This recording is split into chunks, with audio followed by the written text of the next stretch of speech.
عن أم سلمة رضي الله تعالى عنها قالت قال رسول الله صلى الله عليه وسلم إذا حضرتم المريض أو الميت فقولوا خيرا فإن الملائكة يؤمنون على ما تقولون. ام المؤمنین ام سلمہ رضی اللہ تعالی عنها دا رسول الله صلی الله علیه وسلم دا ارشاد نقل کوي وای کله چې تاسو د یو بیمار سړي پښتنه ته ورځي دغه عیادت ته ورځي یا تاسو د یو مړي جنازې ته ورځي بیا په یو وخت کې تاسو ښه خبره کوي، تاسو د یو د لپاره دعا کوي، د بیمار سړي د لپاره د روغ صحت دعا کوي او دغه سي د مړي د لپاره د بخښنې او د مغفرت دعا کوي.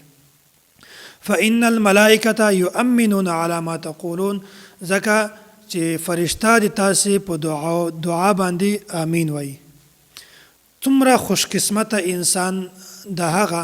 چې د هغه په دعا باندې فرشتې هم امین وایي. الله تعالی دې موږ تاسې ټول د خوش قسمته انسانانو نه جوړ کړي. اصل خبره خو دا ده چې کوم یو انسان یو بیمار سړی ته د پښتنې لپاره ورشي، بیا په کار ده چې هغه سړی هغه وخت ډیر قیمتي جوړ کړي. د موږ تاسې دا حال ده چې کله هم د بیمار سړی پښتنې ته ورځو بیا په هغه وخت کې فضول بحث مباحثو باندې وخت ضایع کوو، بیا په هغه وخت کې موږ تاسې انټرنیټ باندې لګیا یو، فیسبوک باندې لګیا یو او داسې کارونه چې هغه د هیڅ فایدې ول نه وي موږ تاسې په هغه باندې لګیا یو. حالانکه دا د هغه قیمتي وختونه یو وخت ده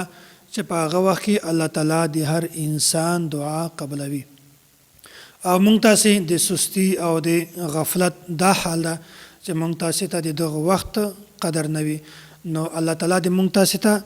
د داسې وخت قدر راوپېژني او الله تعالی چې کوم انعامات دي کوم احسانات دي د هغو قدر د هم الله تعالی راوپېژني.